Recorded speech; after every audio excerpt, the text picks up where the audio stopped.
الحمد للہ رب العالمین والصلاة والسلام علی رسولہ الکریم وعلی آلہ وصحبہ اجمعین وبعد۔ آج ہم حدیث نمبر 19 پڑھیں گے۔ عن عائشہ رضی اللہ تعالی عنہا قالت دخل عبد الرحمن ابن ابی بکر الصدیق رضی اللہ تعالی عنہما علی النبی صلی اللہ علیہ وسلم وأنا مسندته إلى صدري وما عبد الرحمن سواك رطب يستن به فأبده رسول الله صلى الله عليه وسلم بصره فأخذت السواك فقدمته وطيبته ثم دفعته إلى النبي صلى الله عليه وسلم فاستن به وما رأيت رسول الله صلى الله عليه وسلم استن استانا أحسن منه فما عدا أن فرغ رسول الله صلى الله عليه وسلم رفع يده أو إصبعه ثم قال في الرفيق الأعلى ثلاثا ثم قضى عليه وكانت تقول مات بين حاقنتي وذاقنتي وفي لفظ فرأيته ينظر إليه وعرفت أنه يحب السواك فقلت آخذه لك فأشار برأسه أن نعم هذا لفظ البخاری ولمسلم نحوه۔ حدیث کا معنی ہے کہ حضرت عائشہ صدیقہ رضی اللہ تعالی عنہا کہتی ہیں عبد الرحمن بن ابی بکر صدیق رضی اللہ تعالی عنہما نبی کریم صلی اللہ علیہ وسلم کے پاس آئے۔ عبد الرحمن بن ابی بکر ابو بکر کے بیٹے اور حضرت عائشہ رضی اللہ تعالی عنہا کے بھائی ہیں۔ تو جب آئے تو نبی کریم صلی اللہ علیہ وسلم کو دیکھا کہ انہوں نے اماں عائشہ کے سینے کے اوپر ٹیک لگا رکھی ہے۔ عبد الرحمن رضی اللہ تعالی عنہ ان کے پاس تازہ مسواک تھی اور وہ اپنے دانتوں پر مر رہے تھے، تو رسول اللہ صلی اللہ علیہ وسلم نے اپنی نظر اس کی طرف اٹھائی تو اماں عائشہ کہتی ہیں میں نے مسواک کو پکڑا اور اسے چبایا، صاف کیا، پھر نبی کریم صلی اللہ علیہ وسلم کی خدمت میں وہ مسواک پیش کی تو آپ صلی اللہ علیہ وسلم نے مسواک کی۔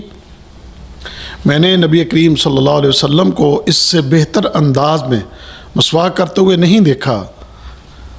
رسول اللہ صلی اللہ علیہ وسلم مسواک سے فارغ ہوئے ہی تھے کہ آپ نے اپنا ہاتھ یا انگلی اوپر اٹھائی اور 3 مرتبہ یہ جملہ ارشاد فرمایا پھر رفیق الاعلیٰ، پھر آپ کی روح جو ہے وہ پرواز کر گئی۔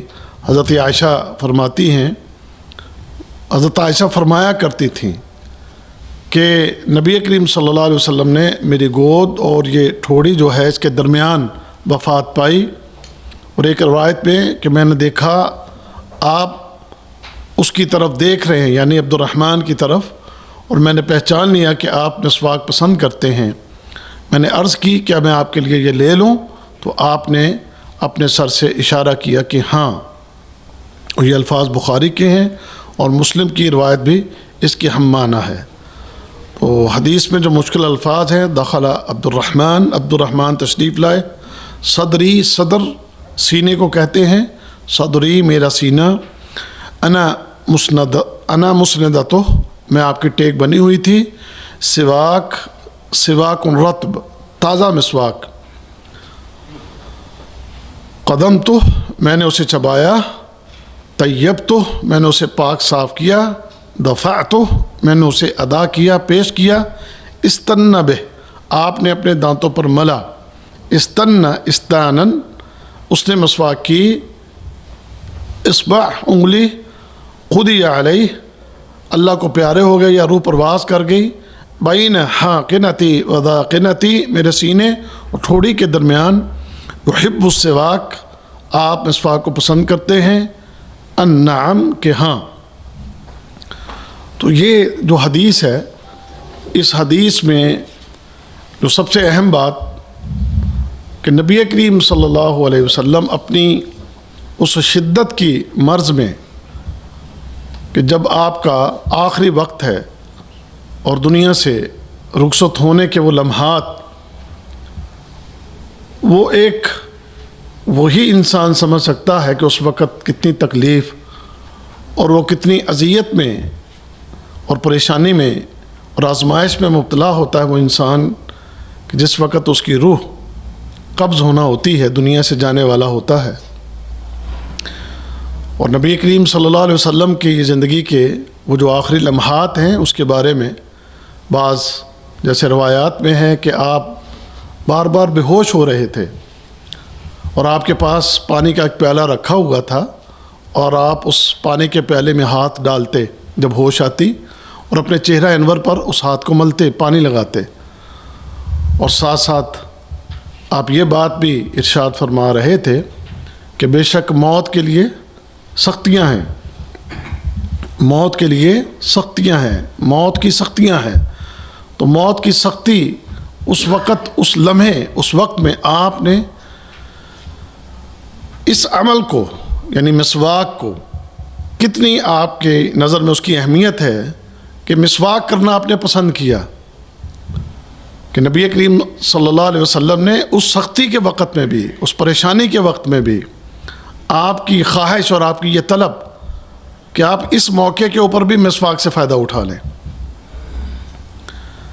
اس سے ہمیں اندازہ ہوتا ہے کہ اللہ کے نبی صلی اللہ علیہ وسلم کو یہ عمل کتنا محبوب تھا، یہ عمل آپ کو کتنا پسند تھا۔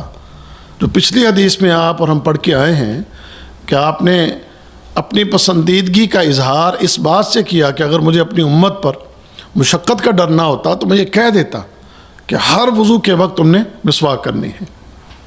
آپ کے قول سے اور یہاں آپ کے فعل سے اس بات کی اہمیت کا اندازہ ہوتا ہے کہ یہ مسواک کرنا کتنا اہم ہے۔ تو ایک تو یہ بات پتہ چلی کہ مسواک اتنی اہم ہے، اور دوسری بات نبی کریم صلی اللہ علیہ وسلم آپ کو معلوم تھا کہ یہ وقت اب دنیا سے رخصت ہونے کا ہے، دنیا سے جانے کا وقت ہے، اور آپ کی ملاقات ہونے والی ہے کس سے؟ اللہ رب العزت سے۔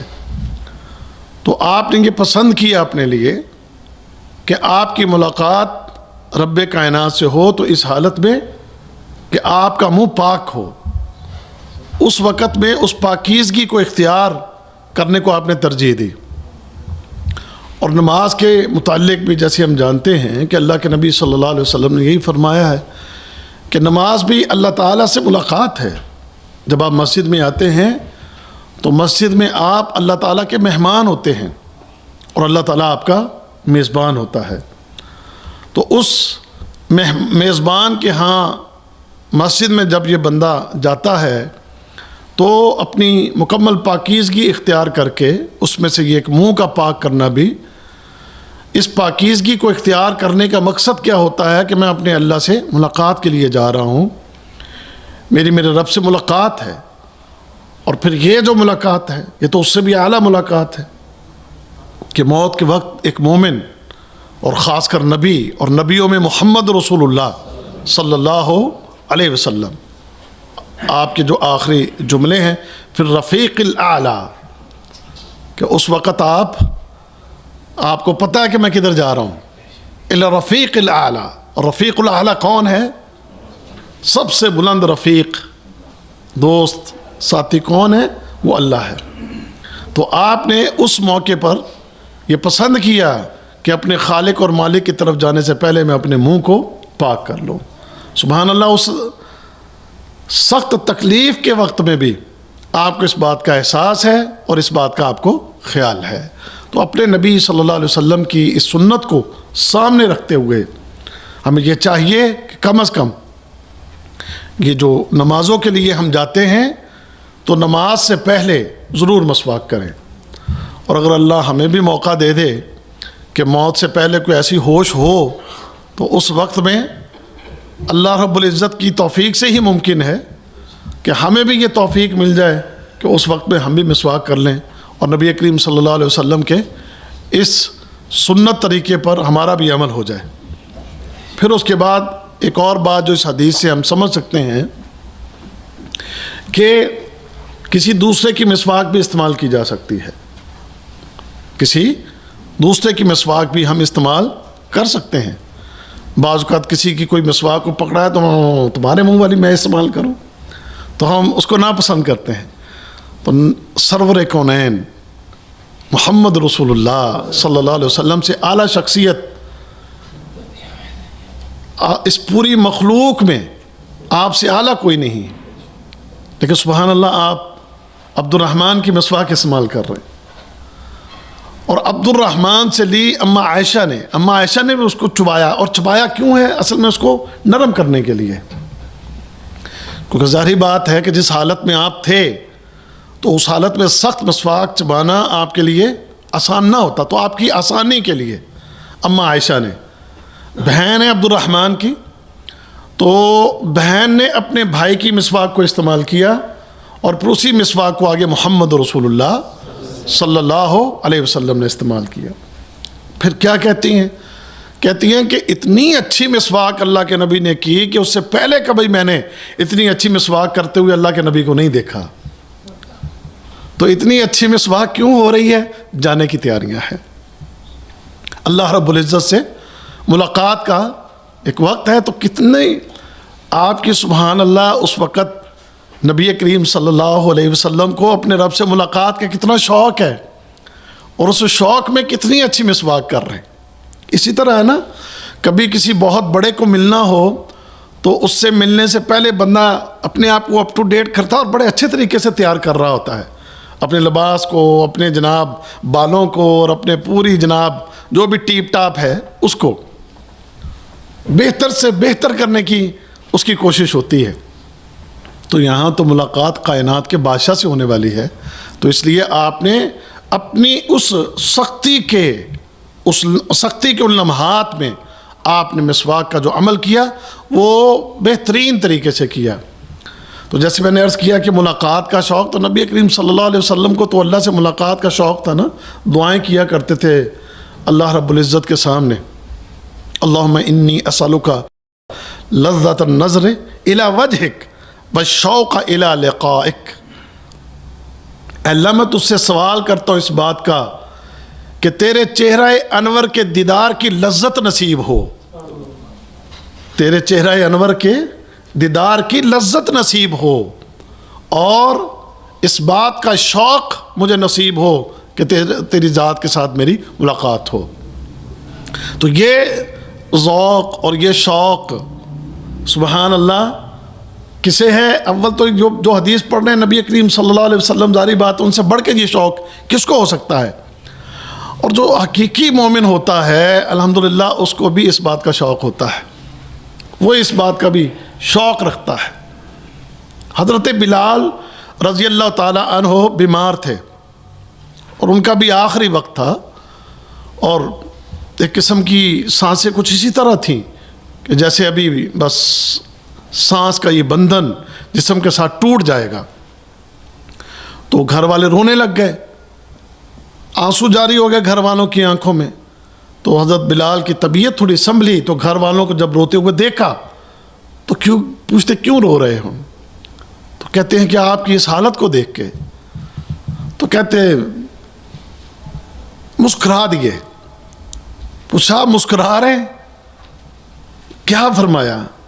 فرمایا مجھے لگتا ہے کہ آج میری ملاقات محمد رسول اللہ صلی اللہ علیہ وسلم سے ہوگی، صحابہ سے ہوگی۔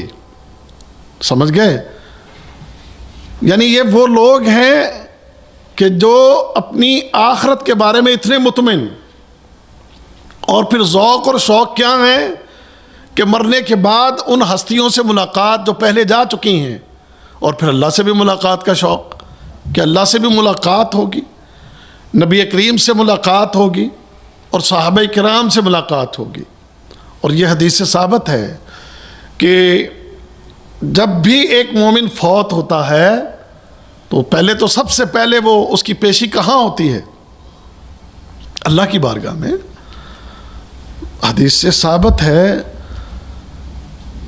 حضرت عبداللہ حضرت جابر کے والد، وہ آپ نے حدیث سنی ہوگی نا کہ جب شہید ہوئے تو شہید ہونے کے بعد حضرت جابر گھر میں بیٹھے رو رہے تھے، تو نبی کریم صلی اللہ علیہ وسلم ملاقات کے لیے آئے اور کہا جابر کیوں رو رہے ہو؟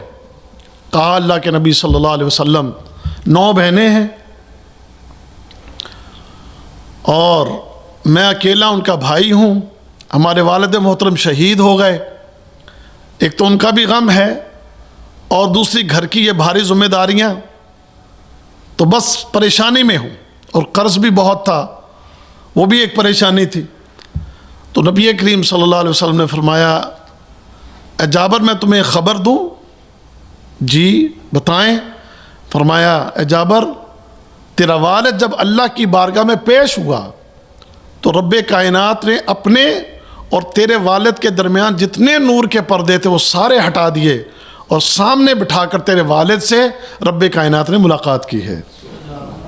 یعنی یہ ملاقات ایک مومن کی رب کائنات سے، خالق کائنات سے، یہ ملاقات اللہ ہمیں بھی نصیب کرے، ہم بھی اس کا شوق رکھیں۔ لیکن یہ شوق کب آئے گا؟ پہلی بات تو یہ ہوگی کہ ہمارے پلے کچھ ہو، تو پہلی بات تو یہی ہے ہمارے پلے کچھ نہیں، ہم بڑے گناہ گار ہیں اور بڑے خطا کار ہیں، لیکن اس سے صرف اس کی رحمت کی امید ہے، باقی پلے کچھ بھی نہیں ہے۔ گناہ بے حساب ہیں اور وزن بہت زیادہ ہے گناہوں کا، اور شمار سے بھی باہر ہیں، لیکن امید تو ہمارے جیسے ٹوٹے ہوئے لوگ بھی تو لگا سکتے ہیں نا۔ کیا خیال ہے؟ اگر وہ طرز کھائے، رحمت کرے، اپنا فضل و کرم کرے، تو ہم جیسوں کی بھی الحمدللہ جو ہے خوش قسمتی ہو سکتی ہے۔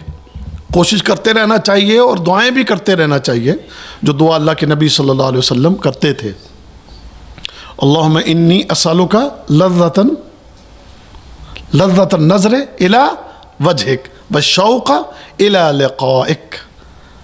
اے میرے رب میں تجھ سے سوال کرتا ہوں اس بات کا کہ تیرے چہرے کے دیدار کی لذت نصیب ہو اور تیری ذات سے میری ملاقات ہو، اس بات کا شوق ہو، کیونکہ جو لذت رب کائنات کے چہرے کو دیکھ کر انسان محسوس کرے گا، پوری کائنات میں وہ لذت کسی چیز میں نہیں ہے، حتیٰ کہ جنت کی نعمتیں، جن نعمتوں کو انسان سنتا اور پڑھتا ہے تو ایک شوق انسان کا بڑھتا ہے، وہ جنت کو دیکھ کے بھی لذت حاصل نہیں ہوگی کہ جو لذت اس انسان کو اپنے رب کے چہرے کا دیدار کر کے حاصل ہوگی۔ تو یہ ایک، اور بلکہ جب اللہ رب العزت اپنا دیدار لوگوں کو کروائے گا، اس سے پہلے پوچھے گا جنتیوں سے، کیا جنتیوں بتاؤ تمہاری اور کوئی خواہش، کسی اور چیز کی ضرورت؟ تو کہیں یا اللہ ہر چیز تو مل گئی ہے، اب ہمیں کس چیز کی حاجت ہے؟ کسی چیز کی حاجت نہیں، سب کچھ ہے۔ تو اللہ تعالیٰ فرمائے گا بھی ایک نعمت ہے جو میں نے ابھی تمہیں دی نہیں، وہ نعمت اب میں تمہیں دوں گا۔ تو وہ نعمت اس وقت جب اللہ رب العزت نصیب کرے گا تو پھر جنتی جنت کی تمام نعمتوں کو بھول جائیں گے، اور وہ یہ کہیں گے کہ اگر کوئی سب سے بڑی نعمت ہے تو وہ اللہ کا دیدار ہے۔ تو اس کا سوال اللہ تعالیٰ سے کرتے رہنا چاہیے۔ تو ایک تو یہ ملاقات ہے، اور دوسری ملاقات مومنین، ان کی ملاقات جو بعد میں آئیں گے ان سے ملاقات ہوتی ہے، باقاعدہ ملاقات ہوتی ہے جاتے ہی۔ جیسے حدیث میں ہے کہ جو پہلے سے مومن مرد، مومن عورتیں، یا مسلمان مرد، مسلمان عورتیں جن کے لیے جنت کے فیصلے ہو گئے، اور دنیا سے کوئی فوت ہو کر اس جہاں میں پہنچا، تو اگر یہ بھی جنتی ہے تو اس کی پھر ان سے ملاقات ہوتی ہے۔ وہ پوچھتے ہیں بتاؤ دنیا سے آئے ہو، فلاں فلاں کا سناؤ کیا حال ہے، یہ بھی پوچھتے ہیں۔ حدیث میں یہ بھی بتاؤ بریدے سے آئے ہو، بریدہ میں شیخ طیب تھے، شیخ تنویر تھے، عبد الرحمن، خورشید، جمیل، فلاں فلاں فلاں، کیسے ہیں وہ سب؟ اگر کوئی یہیں سے گیا ہوگا، ٹھیک ہے، اللہ کرے کہ ہمارے جو پہلے گئے ہیں وہ جنت میں ہوں، اور ہم بھی جائیں تو اللہ ہمیں بھی جنت میں لے جائے۔ تو پوچھتے ہیں ہاں ہاں بھائی وہ سب ٹھیک ہے، عبد الرحمن بھی ٹھیک ہے، خورشید بھی ٹھیک ہے، جمیل بھی ٹھیک ہے، عبداللہ بھی ٹھیک ہے، تنویر بھی ٹھیک ہے، شیخ طیب بھی ٹھیک ہے، وہ سارے ٹھیک ہیں۔ اکرم کا سناؤ، فلاں کا وہ بھی ٹھیک، فلاں بھی ٹھیک، عبد الرحمن بھی ٹھیک، سارے ٹھیک. اور کوئی ایسا بھی ہوگا کہ جو دنیا سے جا چکا لیکن وہ ان لوگوں میں نہیں ہوگا، تو پوچھا جائے گا وہ تو مجھ سے بھی پہلے آیا ہوا ہے، وہ تمہارے درمیان نہیں ہے؟ تو بتایا جائے گا نہیں، وہ تو یہاں نہیں ہے. تو اگر وہ وہاں نہیں ہے تو پھر اس کا مطلب وہ جہنم میں ہے. تو جو بات کرنا ہے وہ یہ کہ یہ ملاقاتیں انسان کی مرنے کے بعد، ایک ملاقات اللہ رب العزت ہے، وہ سب سے بڑی ملاقات ہے، اور پھر اس کے بعد مومن کے ساتھ ملاقات. تو یہاں نبی کریم صلی اللہ علیہ وسلم کی ملاقات کس سے ہونے والی ہے؟ اللہ رب العزت سے. تو جب آپ کی ملاقات اللہ سے ہونے والی ہے تو پھر آپ کس طریقے سے اہتمام کر رہے ہیں کہ اس موقع پر بھی جانے سے پہلے مسواک بھی بڑے اچھے طریقے سے آپ کر رہے ہیں. تو ایک یہ مسئلہ بھی. اس کے بعد ایک اور مسئلہ بھی اس حدیث سے کہ نبی کریم صلی اللہ علیہ وسلم کے نزدیک حضرت عائشہ رضی اللہ تعالی عنہا کا مقام کیا ہے، کہ آپ حضرت عائشہ رضی اللہ تعالی عنہا سے کیسی محبت رکھتے ہیں. اس کی تفسیر میں نہیں جاؤں گا، پھر وہ وقت سارا اسی حدیث پر لگ جائے گا. صرف اس بات کا جواب دینے کے لیے کہ بعض ایسے لوگ جو اپنے آپ کو کہتے تو مسلمان ہیں لیکن اس عظیم ہستی کے اوپر کیچڑ اچھالتے ہیں، حضرت عائشہ کے اوپر. وہ بدماش اور وہ ظالم اما عائشہ کے بارے میں جیسی بےہودہ باتیں کرتے ہیں اور جیسی ظلم پر مبنی گفتگو ان کی ہوتی ہے، انہیں سوچنا چاہیے.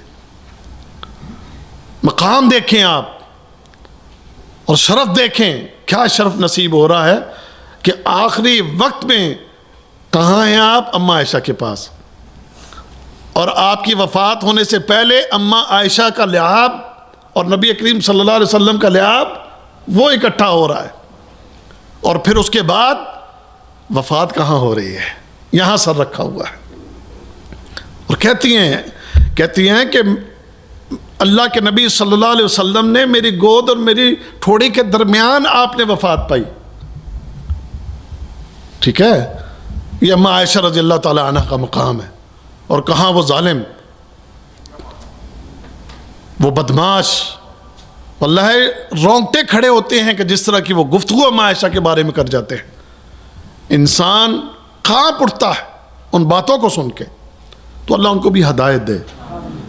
تو اس سے اما عائشہ رضی اللہ تعالی عنہا کے بارے میں بھی پتہ چلتا ہے کہ آپ نبی کریم صلی اللہ علیہ وسلم کی بیویوں میں آپ کا مقام بڑا اونچا اور آپ محبوب ترین آپ کی بیوی ہیں. تو یہ اس حدیث میں جو چند ایک چیزیں تھیں اس کو میں نے آپ کے سامنے چاہا کہ تھوڑا واضح کر دوں. تو اللہ تعالی ہمیں ان چیزوں کو سمجھنے کی اور اس پر عمل کی توفیق دے. تو اہمیت اس حدیث سے مسواک کی سامنے آئی کہ مسواک کرنا بڑا اہم ہے. آگے دیکھیں جی. عن ابی موسیٰ الاشعری رضی اللہ تعالی عنہ قال اتیت النبی صلی اللہ علیہ وسلم وهو يستاق بالسواك رطب قال وطرف السواك على لسانه وهو يقول والسواك في كأنه يتهوع متفق علیہ. ابو موسیٰ اشعری رضی اللہ تعالیٰ عنہ سے روایت ہے کہ میں نبی کریم صلی اللہ علیہ وسلم کے پاس آیا، آپ تازہ مسواک کر رہے تھے اور مسواک آپ کی زبان پر تھی اور آپ او کی آواز نکال رہے تھے. مسواک آپ کے منہ میں تھی گویا کہ آپ قے کر رہے ہیں. یعنی مسواک کرتے ہوئے اتنا مبالغہ، اور صرف دانتوں کی ہی مسواک نہیں ہو رہی، یہاں پر زبان کی بھی مسواک ہو رہی ہے اصل میں اس حدیث میں یہ. اور پھر اس مسواک کو آپ آگے منہ کے اندر تک لے کے جا رہے ہیں، تبھی تو آپ کی وہ آواز، یہ جو آواز ہے نا یہ کب نکلتی ہے کہ جب بندہ جیسے کیا کرنے لگا ہے، اور ایسی آواز اس وقت پیدا ہوتی ہے جیسے کوئی چیز جا کے حلق میں لگے. تو آپ مسواک کو اتنا اپنی زبان پر پھیرتے ہوئے آگے تک لے کے جا رہے تھے کہ آپ کے کیا کرنے کی آواز کی مانند جو ہے اس طرح کی آواز آپ کی پیدا ہو رہی تھی. تو اس حدیث میں جو سبق ہے وہ یہی ہے کہ مسواک کرتے ہوئے صرف دانتوں ہی کی نہیں بلکہ زبان کی بھی مسواک کریں اور اس میں تھوڑا مبالغہ کریں اندر تک۔ اس طریقے سے کی ہوئی مسواک کا فائدہ یہ ہے کہ منہ کے اندر پھر کوئی بدبو باقی نہیں رہے گی، سمجھ گئے؟ اور چونکہ نبی کریم صلی اللہ علیہ وسلم اس بات پر حریص ہوتے تھے کہ آپ کے منہ سے کوئی بدبو نہ آئے، اور آپ کو ویسے ہی ایک مومن مسلمان ویسے ہی بدبو کو پسند نہیں کرتا۔ یہ چیز ایک ایسی چیز ہے کہ کہیں سے بدبو آ رہی ہو، کسی بھی چیز کی بدبو ہو، چاہے انسان کے جسم کے کسی حصے سے، بعض اوقات پسینے کی بدبو آ رہی ہوتی ہے، بعض اوقات یہ جو ساکس پہنی ہوتی ہیں، ابھی 2 دن پہلے ایک بندہ مسجد میں میرے ساتھ آ کے کھڑا ہو گیا، آپ یقین جانیں کہ وہ 4 رکعت نماز پڑھنی مشکل ہو گئی۔ کیوں؟ کیونکہ وہ اس کے پاؤں سے اتنی بدبو آ رہی تھی، اتنی بدبو آ رہی تھی کہ وہاں کھڑا ہونا جو ہے وہ مشکل ہو رہا تھا۔ تو اس طریقے سے یہ بدبو ایک ایسی چیز ہے کہ جسے انسان جو ہے وہ انسان خود پسند نہیں کرتا، اور پھر ایک مومن مسلمان تو بالولا اس چیز کو پسند نہیں کرتا۔ اور پھر جیسے میں نے آپ کو پچھلے دروس میں بتایا تھا کہ فرشتے بھی اس بات کو پسند نہیں کرتے کہ جب آپ نماز پڑھنے کے لیے آئیں تو وضو سے پہلے یہ مسواک کا عمل کیوں کر رہے ہیں؟ 2 باتیں ہیں، ایک تو اللہ رب العزت سے ملاقات پاکیزگی کی حالت میں صاف ستھرے ہو کے اور خوشبودار ہو کے، اور دوسرا چونکہ فرشتے مسجد میں موجود ہوتے ہیں اور فرشتے بھی اسی طرح تکلیف محسوس کرتے ہیں کہ جس طریقے سے انسان جو ہے وہ کسی کی بدبو کو ناپسند کرتا ہے۔ اور تیسری چیز بھی شامل کر لیں کہ دوسرے لوگ بھی جو ہیں اس کی بدبو کی وجہ سے جو ہے وہ بھی تنگی محسوس کرتے ہیں اور تکلیف محسوس کرتے ہیں۔ میں ایک دفعہ پھر تھوڑا سا تربیت کے لیے یہ بات یہاں پر کرنا چاہوں گا کہ یہ جو منہ کی بدبو ہے، یہ بعض ایسی چیزیں ہیں کہ جس سے یہ جاتی نہیں ہیں، چاہے مسواک بھی کر لو، ٹوتھ پیسٹ بھی کر لو۔ یہ جو سگریٹ پینے والے بھائی ہیں، سگریٹ پینے والے، یہ نسوار کھانے والے، ان کو سوچنا چاہیے یہ اپنے منہ کے اندر گند رکھتے ہیں اور یہ بدبو پیدا کرتے ہیں اور ہر وقت بدبودار ہی رہتے ہیں۔ کبھی ایسی جگہ پر آپ نماز پڑھ لو کہ کسی جگہ پر سگریٹ پینے والا نماز پڑھ کے گیا ہے اور اس نے سجدہ کیا ہے، وہ سجدے کی جگہ سے اللہ کی قسم بدبو آ رہی ہوتی، پتہ لگتا ہے یہاں پر کوئی سگریٹ پینے والا جو ہے نا یہاں پر سجدے کر کے گیا ہے، سمجھ گئے؟ تو یہ بدبو کی چیزیں استعمال کرنا، بدبودار چیزیں، اس سے اجتناب کریں اور اپنے رب کی رضا کے لیے، اپنے رب کو راضی کرنے کے لیے اپنے آپ کو پاک صاف ستھرا رکھیں، اور اس صفائی اور ستھرائی کے اندر یہ مسواک کے عمل کی اہمیت ان احادیث سے ہمارے سامنے آئی ہے۔ آگے چلیں جی، حدیث نمبر 21، عن المغیرۃ ابن شعبہ رضی اللہ تعالیٰ عنہ قال كنت مع النبي صلی اللہ علیہ وسلم فی سفر فأهویت لأنزع خفیہ فقال دعهما فإني أدخلتهما طاهرتين فمسح عليهما، متفق علیہ۔ مغیرہ بن شعبہ رضی اللہ تعالیٰ عنہ سے روایت ہے، کہتے ہیں کہ ایک سفر میں نبی کریم صلی اللہ علیہ وسلم کے ساتھ تھا، میں جھکا تاکہ آپ کے موزے اتاروں، آپ نے فرمایا انہیں چھوڑیے، رہنے دیجئے، میں نے پاکیزہ صاف پاؤں ان میں داخل کیے ہیں، تو آپ نے ان دونوں پر مسح کیا۔ فی سفر، ایک سفر میں، احویتو میں جھکا، لانزع تاکہ میں اتاروں، خفیہ آپ کے دونوں موزے، دعہما ان دونوں کو چھوڑیے، طاہرتین 2 پاکیزہ صاف ستھرے، مسح کیا۔ دیکھیں ایک مسئلہ تو اس حدیث میں صحابہ کا نبی کریم صلی اللہ علیہ وسلم کا احترام کرنا اور نبی کریم صلی اللہ علیہ وسلم کی خدمت کے لیے بے چین ہونا، نبی کریم صلی اللہ علیہ وسلم کی خدمت کے لیے اپنی خدمات کو پیش کرنا، یہاں تک کہ آپ کے قدموں میں پہنے ہوئے موزوں کو اتارنے کے لیے صحابی آگے جھکا کہ آپ کو یہ تکلیف نہ اٹھانا پڑے اور آپ کے موزے میں اتاروں۔ یہ ہے صحابہ کی محبت، اور آپ کی یہ محبت، صحابہ کی یہ محبت صرف ہمارے آج کے مسلمانوں کی طرح صرف زبانی کلامی نہیں، عملاً ہوا کرتے تھے کہ نبی کریم صلی اللہ علیہ وسلم کے ساتھ اتنی اپنی محبت عمل کے ذریعے بھی، اپنی زبان کے ذریعے بھی، اور ایسے عمل کے ذریعے بھی کہ جس میں کہیں کسی جگہ پر یعنی پاؤں میں کبھی آپ ٹھیک ہے میں مانتا ہوں کہ آج ہمارے اندر بھی احترام اور یہ چیزیں بعض لوگوں کے لیے بہت زیادہ ہوتا ہے. جیسے ہمارے کچھ لوگ پیروں فقیروں کا بڑا ہی احترام کرتے ہیں اور ان کے احترام کے لیے احترام کے اندر آ کر ان کے سامنے جھک بھی جاتے ہیں. اور مجھے ایک بندے نے بات بتائی, بتانے والی پتہ نہیں ہے کہ نہیں, آن لائن جا رہی ہے, اور بات سچی سچ کے اس میں ایک رائی کے دانے کے برابر بھی کوئی ڈرامہ بازی نہیں. مکے میں ہم ایک ہوٹل میں گئے تو اس ہوٹل میں وہ ہمارا ایک دوست تھا جاننے والا, وہ ہوٹل اس کا تھا, اس نے استثمار پہ لے رکھا تھا. تو وہ کہنے لگا کہ یار یہ بات پیروں کی ہو گئی. تو کہنے لگا اللہ کی قسم یقین جانو ہماری قوم بڑی جاہل ہے. تو ایک جہالت اس نے بتائی. کہنے لگا کہ ہمارے یہاں ہوٹل میں ایک پیر صاحب آ گئے اور وہ پیر صاحب کے ادھر ادھر جتنے کو مرید تھے, کوئی جدہ میں تھا, کوئی اور کہیں تھا, وہ بھی ملنے ملانے کے لیے وہیں پر آ گئے. تو انہوں نے مجھے بھی دعوت دی کہ آج ہمارے پیر صاحب نے چھوٹا سا کوئی خطاب بھی کرنا ہے اور سارے مرید بھی اکٹھے ہوں گے, تو آپ بھی ذرا تشریف رکھیے گا ہمارے ساتھ. تو کہتے میں بھی بیٹھ گیا.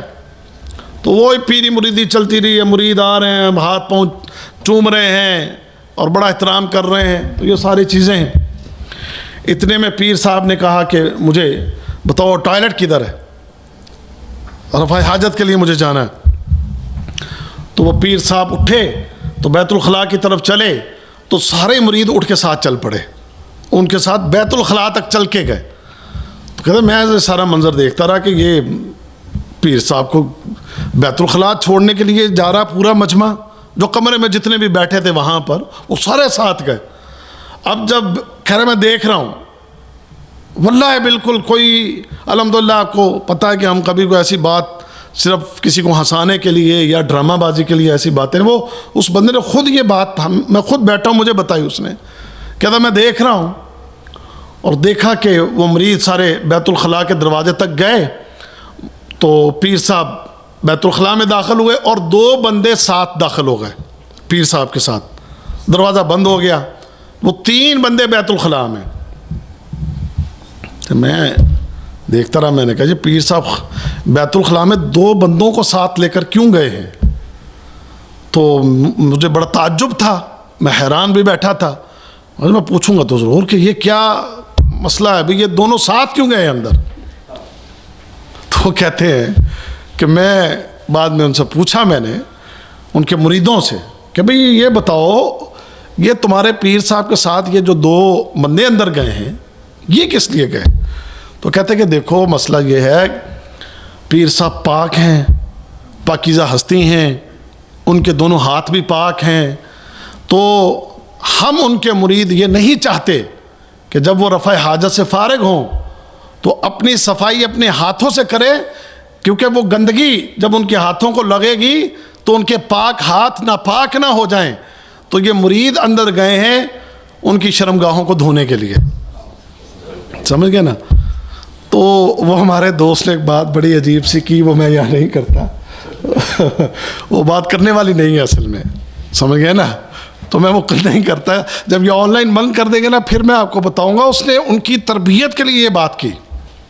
بعض باتیں واقعی چوٹ لگاتی ہیں اور وہ اس موقع پر جو اس نے کی ان کو چوٹ لگانے کے لیے کی اس نے, لیکن وہ میں بعد میں کہوں گا, آپ کو بتاؤں گا اگر یاد رہا.